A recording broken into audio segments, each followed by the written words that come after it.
journey does primarily revolve around the fiddle, and I like to think of the way that I relate to the fiddle as kind of like my own personal way. In any lineage carrier or torch holder of any craft, like you have to go in there with like a humility. You have to show that you're willing to like listen. You have to show that you're willing to learn and that you're willing to get past the hard times. For me, learning to express musically is in keeping it alive by just having it be a part of who I am. And I think like that's my journey with it.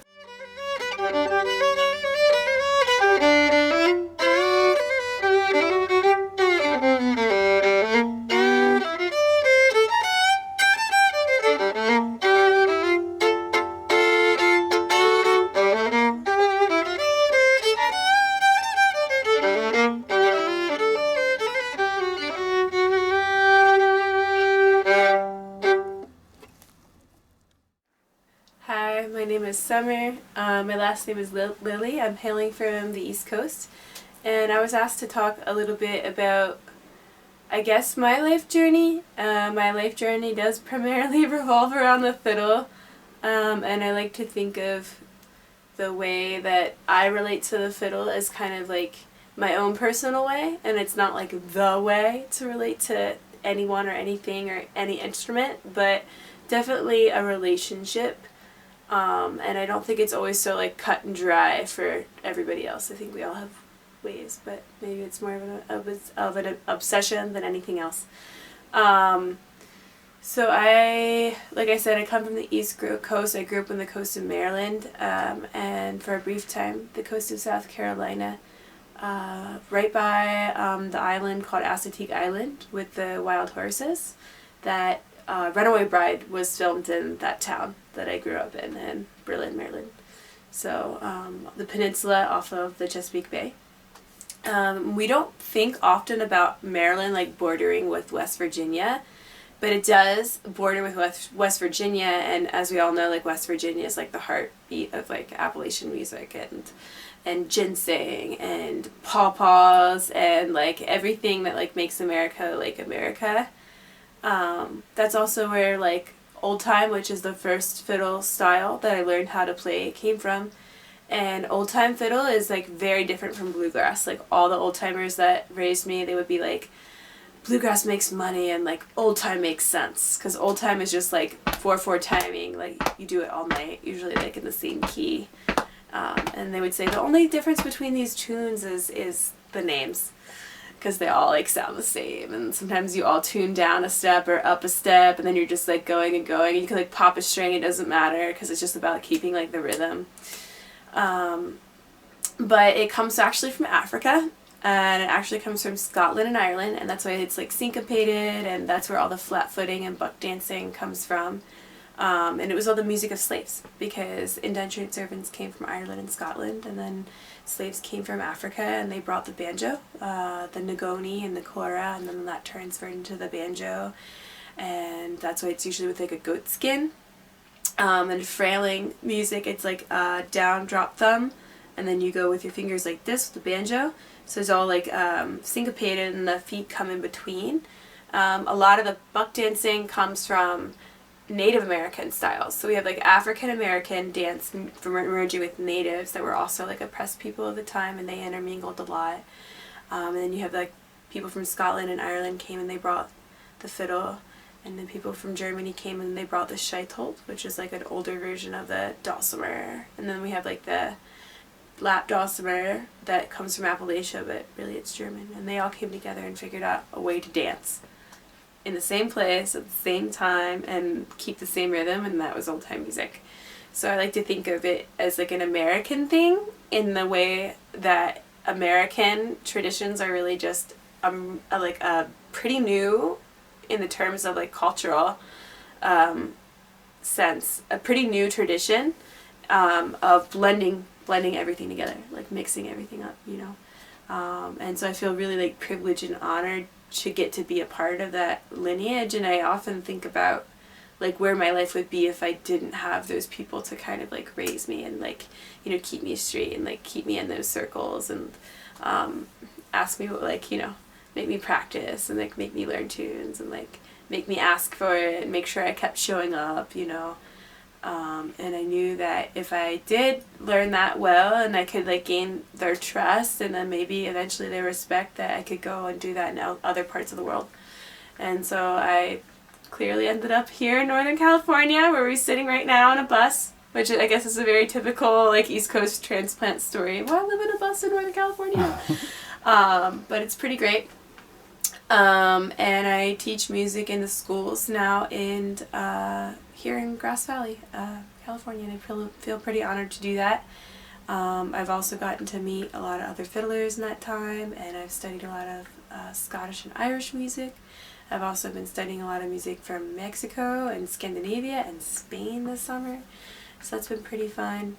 I think that part of the reason why I chose the fiddle was because I grew up unschooled and we grew up on a farm, and so I guess like being the third of 8 living kids, there wasn't like a whole lot of social media influence, which we're working with kids now, that's like my greatest fear. And I've had to learn the hard way, you can't be like completely one way or the other. You have to find that like crossroads in between. And so now I'm working with teenagers, I'm trying to find ways to help build those bridges so that we don't entirely lose like crafts. Because crafts take time, and they take like really long like attention spans, or like the ability to stick with something that's hard.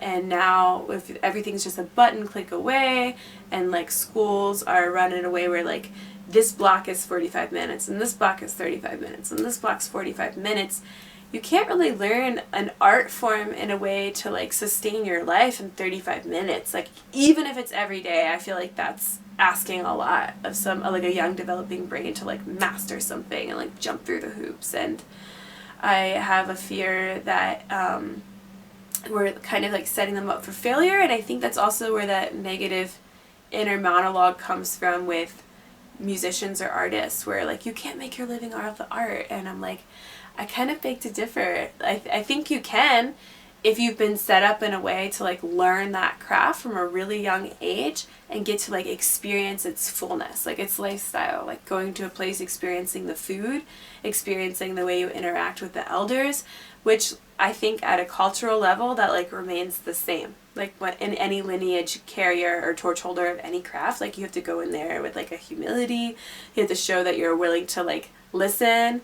You have to show that you're willing to learn, and that you're willing to get past the hard times, because there's a time in every, like whether you're learning to like carve a spoon or whatever, where you get to like the knots in the wood and they're like, I don't know if I want to keep going with this piece. I think I'll go back to soft pine or something. And it's like getting past that you learn how to. And it's the same with fiddle. Like it's easy to pick up something well enough for like 5 years, but then like where do you go after that, you know? And then it's like, oh, after another 5 years, it's like an apprenticeship. Like the first 5 years is like, are you even going to stick with it? And the next 5 years is like an apprenticeship. And then the next 5 years is like, oh, this is where you find who you are with this, you know? And I feel like the last 5 years for me have definitely been that. Like I'm in the middle of that next 5 years of, okay, so who am I musically? And how do I express that? And I think for me, learning to express musically is in keeping it alive by just having it be a part of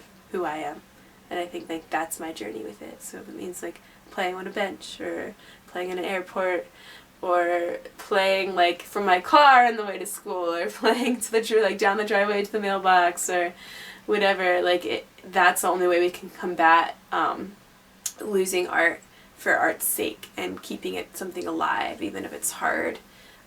Because the more a child's around something that's just so tangible and it's just always there, the easier it is for them to believe they can do it, you know. And it's not just, oh, I have to do it now in 45 minutes and then pass this test or be able to repeat back to the teacher what she played to me and then I can go on with my life. Like it's not just something you put in a box and put away. It's like, oh, she can hum, I can hum this song, and then, oh wait, I can go play it for a couple minutes, and then, okay, cool, I got it. So I think because I got to learn immersively, I'm really trying to like adapt that to classroom settings and also out in the world, and see how kids can adapt to that and not be like set up for failures or whatnot. So back to like my unschooled childhood, I think that definitely, it was a lot of work. It was also kind of crazy, like to think in hindsight, now that I feel like I'm out in like this other alternative real world, that what I went through is like completely opposite of what everybody else my age and my generation has experienced, mostly aside from like a few friends I have. Like, you weren't out like feeding chickens and goats, or like closing chicken coops at night, or like raking up like goat sheds, and like carrying your little sisters around and your little brothers around, and like making sure everybody was okay, and making dinner for a family of 10. Like, that's not something you were doing. Or grinding your own grain and making bread, and like spinning and weaving all your own clothes, which is something I still really like to do.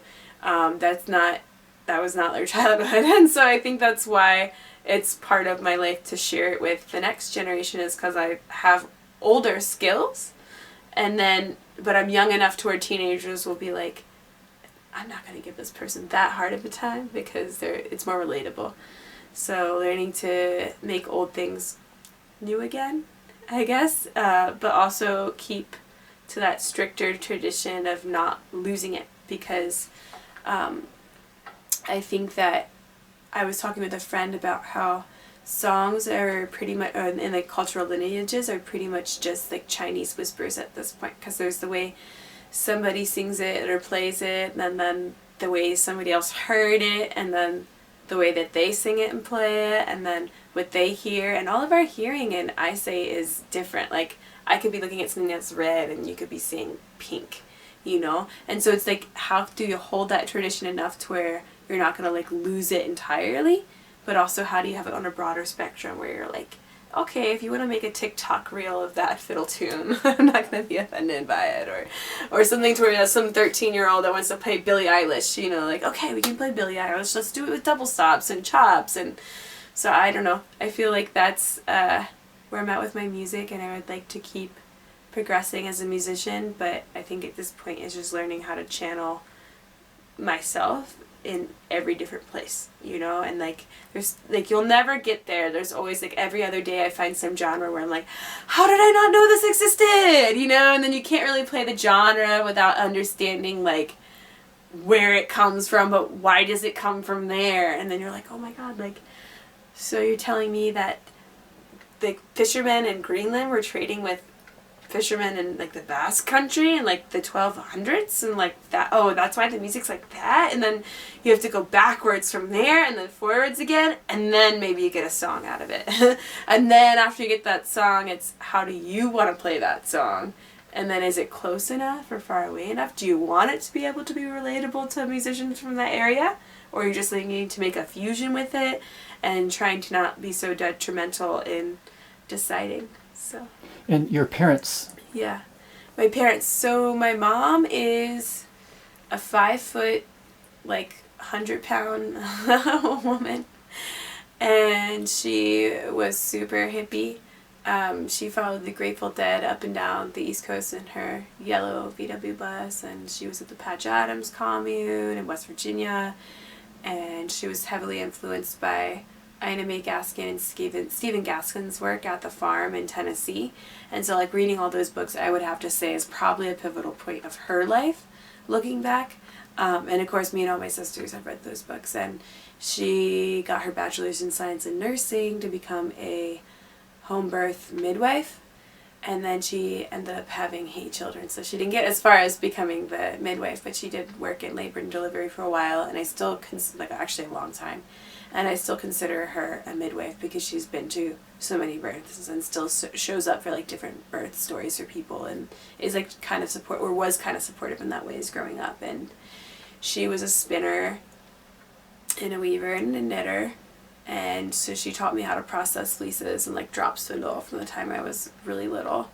She ground all her own grain and baked all her own bread and made all her own yogurt. We used to get raw milk from the Amish. We'd make yogurt and cheese. I still don't know how my mom did it. It's what she used to teach too, and she would teach kind of like workshops to like help cover our cost of like living a little bit.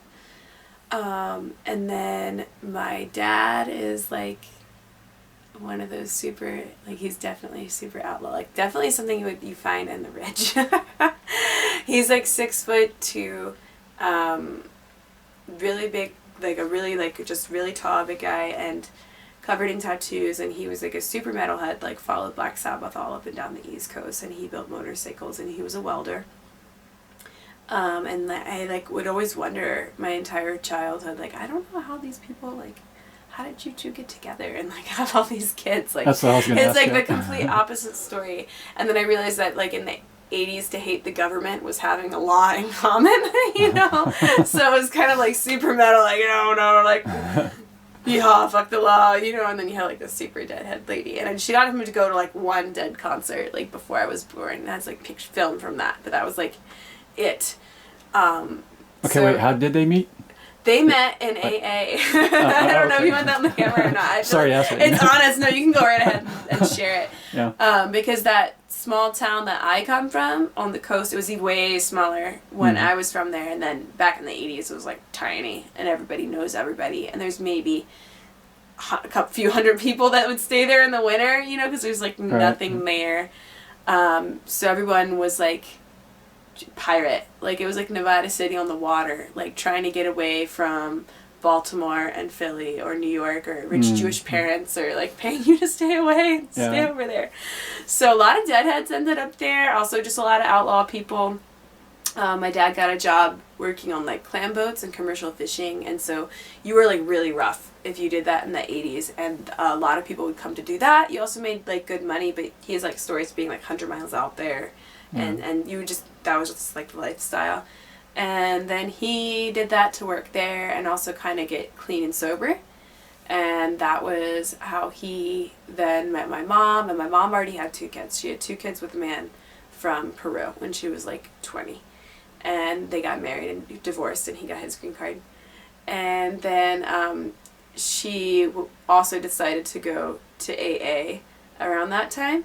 And then she met my dad. He gave her a motorcycle ride home, for a long story short. That did it right there. Yeah, that did it right there, my AA meeting. And then he married my mom and adopted my 2 older siblings when they were still really little, and then they had me. So I'm the oldest of the 6 that they had together. But like legally speaking, like we're all siblings. Like we grew up under the same roof, and I didn't know that they were my half siblings until I was like way older. So yeah, that's the story of my parents. Yeah. When did you first pick up the fiddle or the violin, I guess you would? Yeah, fiddle, violin. I played both. My older sister got a violin when I was about 4, and I really wanted one, but like 4-year-olds don't commit to practicing very well. So they got me this like really little squeak box. I had like an 8th size violin. And it's easier to find those, and those are like cheap and they're fun because you don't worry about like breaking them as much, and they have a terrible sound, but they're so much fun. And so I was like really into that, and I kind of like played that like a lot. And then again, just not super into practicing. My sister was more like traditional. She still plays and she still teaches. She was a classical violinist. But she was more like rudimentary, and I was just not really into that, and I like really rebelled, and they're like, you should play Suzuki. I'm like, no. And then she would sometimes sit in with orchestras and get me to sit in with her, and I was like, I'm not wearing that, and like I just wanted nothing to do with it. And then when I was about 6 or 8, Maryland Sheep and Wool Festival is like this really big deal on the East Coast. And of course my family would go every year because we had sheep and we had goats, and we were like into shearing and those kinds of things. And there was this family there that from the camp that I later went to that had a pivotal point in my life, the Martin family band, and their son at the time, I was like this tall, and then their son was maybe like this tall, and he shredded the fiddle, and they had a family band, the Martin family band, and Claude Martin, so shout out to him. He actually passed away maybe 5, 6, 7 years ago. I don't know. It was a sad situation. He had his own personal struggle, but he was a really good fiddler and a really sweet person, and I still like credit him to being like one of the first influences of like, oh, a young kid out here like shredding with these people. And so I think that kind of inspired me. I think now looking back, he was like one of the bigger inspirations. And then there was this other old timer Robbie MacArthur, and he built these beautiful stools. And he came from Shepherdstown, West Virginia, with like a whole posse every year. And people from like the Hot Mud String Band, which is like a really big thing in like the old time revival in the 60s and 70s, like really traditional roots, old time like Appalachian music, like square dance music. And then Rock and Candy, the Flatfooters of the rock, their names are actually Rock and Candy, and they were the Rock Candy Cloggers. And they would come out and put out a board, and they would clog. And then Slim Harrison, who taught me how to square dance, he would show up. And every year at Maryland Sheep and Wool, you could count on these people being here, sitting on all the stools he made that he would bring to sell, and he shredded the fiddle. And he would call his friends, would come up, and it was like the one year where they would like come and sell all their wares and like sit and shred music until all the stools were sold. And then when like 10, 11, whatever, I would come with like my fiddle or my mandolin. Actually, I was too scared to even play the fiddle with them for a while because I was just so intimidated, because it's the one that drives the melody. Then I would just bring like my mandolin or something. And then every once in a while they'd be like, why don't you pick up my fiddle and you play one? No, Summer, you play one. And at first they weren't very nice to me. And again, like I said, I know why. It's because I was like, oh no, like they're like, no, we don't want to like watch this kid all day. This family with like all these kids, it just dumps this kid right here, and then she won't leave, and then like she doesn't eat, or like she doesn't ever like leave the circle because she doesn't want to leave her stool. And then like my family would like every 5 hours like, do you need water, you know, or something, like come around, or like maybe the next day like look for me. And eventually it was like I had a place at the stool, and it was like eventually they just started expecting me at like 11, 12, 13. Like I got good because of wanting to like be there. And they were like, okay, no, she's here. She's one of us. And then they were like, no, you have a talent. Like you take it. It's yours. And then like every year I would have a stool. And they were like, wait, where's Summer? Like, you know, if Summer doesn't show up, like, here, like, you know, by 8 in the morning, you know, and, like, sits with us until, like, the last soul is sold, you know, or it's time to go home, you know, and, like, all weekend I would just play there. And then Rock and Candy taught me how to clog. And then down the years, Slim taught me how to call, you know, and I hung out with those people. And then the extensions of that community, like, a lot. And I still feel them, like, every day, you know, like, they're those people that are, like, with me forever. And then I kind of have like I equate everybody to them, like every other pocket. Like I lived in Oregon for quite a bit. I lived in Tennessee, North Carolina, Florida, everywhere. Like I've kind of like been around, but everywhere has like its pockets, and I equate the people there with, like, compare them to those people. Like, so in Nevada City, I have, like, my Nevada City Candy, and then I have, like, my Nevada City Slim Harrison, and then I have, like, you know, but it's, like, just different names. Like, oh, there's, like, the Frasers and the this and the that, you know, but it's, like, it's the same, and, like, they're the people that made me who I am, and I, like, am grateful to them every day, because being one of so many kids, like, it also was a way to be, like, seen, and to be, heard, and to have somebody give me time that maybe like my parents didn't have like that time, or my older siblings didn't have that time. So to be with people that saw me for who I was, and were willing to like give me time, and whatever that hobby was, whether it was like soccer or ballet or whatever. For me it was the fiddle, and then they were the people that were there to like support me in that. And that meant a lot. Like I think about like if I wouldn't have had that, like I would have probably felt more like a child farmer slave, maybe a little bit. Not that it was good for me. I'm not regretting it at all. But yeah, that's kind of like the long of the short of it. And now I see their side more and more when I'm like more like the person that has this little circle. Now like there's all these teenagers. I'm like, oh man, now you gotta be like a good example, and you gotta show up, and you gotta, you know, respect them, but respect your time, and then make sure they come in, or figure out the ones that do and don't aren't gonna follow this path, and how you show up for them in regards to it. And you're like, wow, this is like a lot. But yeah, hoping that like maybe 10% of that stick for that for 20 some years, like I have now. So music, like, it also enriched your childhood as well as discipline and discipline. Yeah. And then moving forward, like you busked across the states, or totally. That's how like I traveled. Like whenever I would have a break or something, or I did like a lot of farming internships. And there would always be times, or worked on farms. I've worked on a lot of farms too. And then there would be times in the in-between where like you're on the off season or here or there. It's like, oh, well, I guess I'll go to LA because it's warm.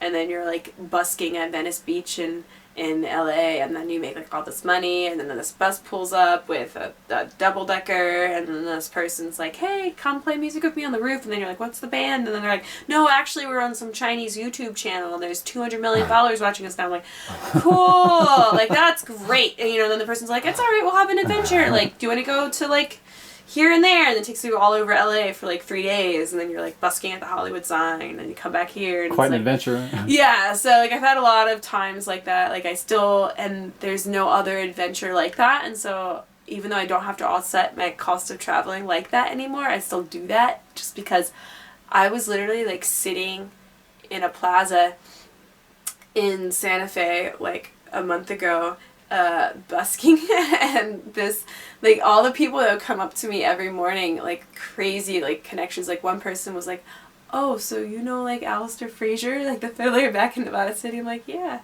And then he's like, the Burren bar in Boston? I'm like, yeah, I went to the Celtic session there. And he's like, I started that bar. And then I'm like, do you know this fiddle player and that fiddle player? And I'm like, yeah, and I'm like, cool. That just happened a month ago. And then, so that's just one connection. Amazing, so it's like, yeah. then the network gets smaller and smaller. And then somebody's like in town, like at a place in town here, and they'll be like, Summer Lily? And I'll be like, hi. And I'll be like, do you remember me? I met you busking in Tucson 7 years ago at the Tucson Gem and Minerals show. And they're like, how long have you been here? I'm like, this many years? And they'll be like, really? How have I not seen you until now? We met like 10 years ago. And then my family was living in a bus at a time. And then they drove there, and they met, I was coming from Oregon, and then my parents came with my younger siblings in a bus, and they came to Tucson Gem and Mineral, and then we met up, and I met this person, and then they just so happened to be here. And we hadn't seen each other for 10 years. So it's like, I feel like that just happens all the time, and I feel like that's just the magic of like having a transportable, like, I don't even want to call it art. I think it's just like hobby or way of life that like you can connect with people wherever you go. And I don't think I'll ever be able to stop doing that because of that. And then you channel like the energy of that place, and whether it's through like the leaves sound different everywhere, I swear, or like rocks, or the way people talk, or their accent, or like even just like the vibe. Like it's really fast, like on the East Coast, like in the cities it's just like really fast, and then cities here are just like, like everything's like slow, and you're like, is there anybody going anywhere? But like learning to like listen better, and then you'll be like writing a song for the people that are like passing you by, because it's their energy that's feeding the song, and then they'll also be like tipping you, and so it's like this feedback loop, and they'll be like, oh, we love that song. I'm like, I'm writing it for you as you go, and then you're also paying me for it as you go, and like, so it's like this is really cool like reciprocity that happens with that. And I it's kind of like a high, and I don't know if there's anything that could like replace that. And sometimes I don't know how I feel about a person or a place, or like I don't know how I would feel about this town if I didn't do that. And on my certain spots where it's like, oh, well, they're in a process, and then of course spots in nature where you're like, oh, this is the river spot to go to, to fiddle, or like this is the tree. And sometimes you can't like move past a note, like when I'm writing a tune, unless you're like moving with the song. And so sometimes I'm like, dang, I have to like get out of this chair, I'm gonna have to go walk, and sometimes that'll be 5 miles, you don't know, like until the song's done, and then you're like, I like that song. And sometimes you're just like in the cave hiding from the party at Stonehouse, and it's like, oh, this whole song came in 2 minutes, Yeah. So you never know, but it's a process, and I feel like it's a never-ending process. And the older I get, I feel like the less I try to hide it, and the more I'm like, it's just there, and it's always going to be that way, and it's okay. It's the weird person in public, maybe it's the airport, maybe it's the whatever. So before we turn the camera on, you were talking about how you teach now music. I'm not sure how long you've been doing that, but I kind of made the connection when you're describing your childhood just now, the devotion and the passion for what you've come to do, and also valuing this violin you talked about, not your present one, but the one maybe. Yeah. And then could you talk about that and how that ties into your the message to anybody, but particularly your students, about valuing what they have. Yeah.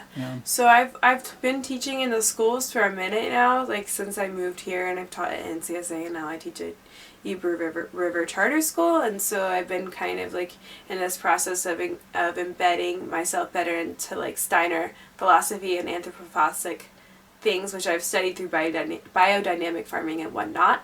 But one of the primary elements of like anthroposophy is that, for instance, like I think anyone who's slightly conscious or has had a waking moment would know, like a pencil isn't just a pencil, like Gandhi would say. You know, if you use it down to the last nub, it's a tree. You know, and like a sock isn't just a sock; it's like it's a sheep.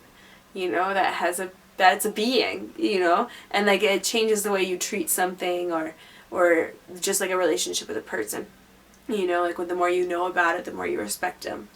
You know, kind of like music's like that for me. And then the more power you give something, like the more power, like the more it can bless your life, or more power it can give you back. And for me, I feel like that about the fiddle. Like that's my thing, and that's kind of my relationship to it.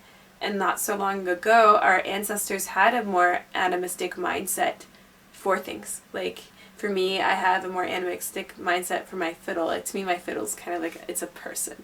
You know, because there's so many vibrations in that wood, and it's not just vibrations I've put there. Like it's so old. And my last violin I found in a Goodwill in Baltimore City for like $150, because my family couldn't afford to get me like a quality full size, and we were like kind of waiting to see if we could find something. And I really loved that fiddle, and I probably put $150 into it like pretty straight away. Got a new bridge cut, like simple little things, and then it was like always on my back. And it went everywhere with me. I used to busk in my hometown all the time with my siblings, and then Florida, North Carolina, Tennessee, Vermont, Oregon, California, LA. Like it's been Washington, it's been everywhere. And like I would be like, oh, I need like gas money to keep going, and I would like get out on a pier in Olympia, Washington, and like go busk with this fiddle. And it turns out that it was like 300 years old. And it was handcrafted in Germany. So I like to think of its life like being pre-war, you know, and then or pre-wars, like all the wars it's probably seen, but also even past that, like how many lifetimes did that tree have to be old growth in Germany, like before all the wars. It was repaired in Ashland, Oregon in the 1920s, and I found it in a Goodwill in Baltimore, so that tells me that it was probably out west in a time when it was still pretty wild, you know, and probably saw a lot of Western expansion. So I try to think of like maybe tunes it would have found, and I'm kind of in the journey now that it's back out west, like it came back out west of what did it maybe see or hear that was here? Like, could my fiddle have even been here? Is that why I wanted to be buried here? I don't know. But long story short, I ended up teaching and then kind of retiring from being a street musician, only a part-time street musician.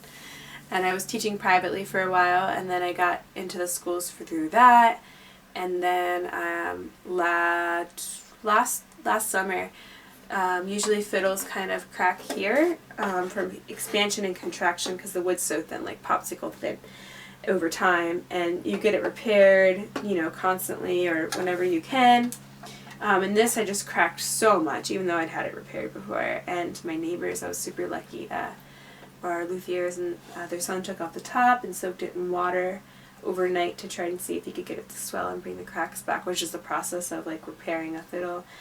And he did that, and the cracks still couldn't mend. And so he gave me the call, and I was at school, and like I cried. It was like my best friend had died. Like if that had so many times had like fed me and like nourished me and like gave me gas money and like funded my life. Like it gave me all of my friends, like everywhere I lived.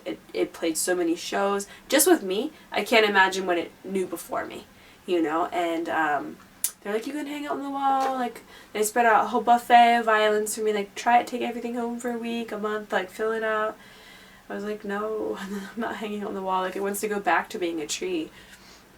And so there was a maypole at the property that I was living on at the time, and so I invited all my friends, and we had like a whole fall equinox like burial for this violin, and we all gave it gifts and sang songs for it and laid it to rest. And now whenever I'm in like a time, I go and play music for that violin, and it's like my elder that's like still out there, and it tells me like what to do, or like re-inspires me, or like reminds me of where I come from as well, and to always take that essence of like, like if you don't experience survival through your art, maybe you don't ever learn how to respect it. And I wouldn't want anyone to go through what I went through sometimes to get there. I don't think it was easy. Like, I definitely would not choose that life for like any young person that I know, but I also feel like no pain, no gain, and like there's so much that only that violin and I know, or like experienced and saw, and that's where I feel like it is alive, and I feel like it's still alive. And so that's a story I tell the kids when I want them to value their instruments, for what it's worth, even if it's not their thing, to at least see past it's just a violin in a case, and I play it for 20 minutes twice a week. Like, it's also a tree, and it also has like all that resonance, and to respect it like that. And that can relate to anyone with anything in life. Yeah. Anything in life, like the shoes on your feet, yeah. Photography, traveling, just how we relate to being a human. And how we relate to the human experience, and sometimes that's through like having to share a life force with like an inanimate object, but then doesn't that make it kind of alive too? Yeah. Like we might be like the pivotal point of inertia for it, but I definitely feel like that violin's alive, and it's not just my doing.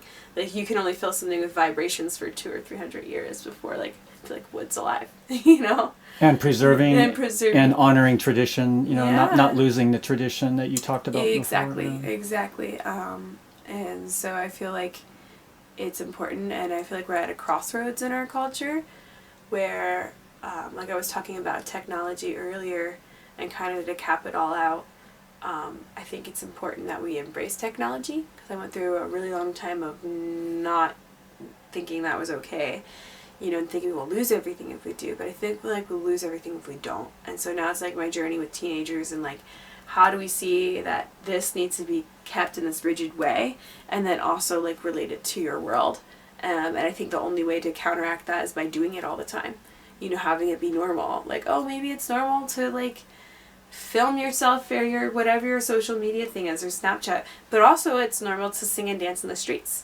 And also it's normal to just join in and do that with somebody, and you don't have to like ask. It's not like, wait, no, it's open mic night, or no, like this is stage. No, I'm the dancer, you're the like if those roles could be reversed, and we more so just learned like the recipe of how to hold a cultural container, and we kept it, because I think like the problems we're facing with war, right now, and like problems of peace and like violence, and like we're not even grounded in like a healthy enough community with healthy enough community settings as a whole, and losing cultural identity from place to place and town to town and state to state and region and whatever, that it's creating so much animosity, so I wish that people could come together more in more wholesome ways and find ways to connect over that. And that also relates to like elder younger energy, like the old and then the new, and kind of like like old trades, new trades, like putting it together. So bridging the old and the bridging, new. And also bridging cultures, also keeping cultures. So we have to keep cultures first before we can bridge them. Interesting. Yeah. Wow, what an amazing life you've had and story. I can't express my gratitude enough to be able to have let you share this. Let me be part of your story and sharing this great message too. Anything else you would like to add? No, I just hope. I mean, maybe. I just hope that everybody finds their thing. Yeah. Like find whatever that is, and that's something I tell the kids every day. Like, maybe music isn't your thing. That would break my heart, but it could be whatever it is. Like, whatever your thing is, I really hope you find your thing. And that somebody that you can love something and enjoy doing something. That's all. Thank you, Summer. Yeah, totally. Yeah.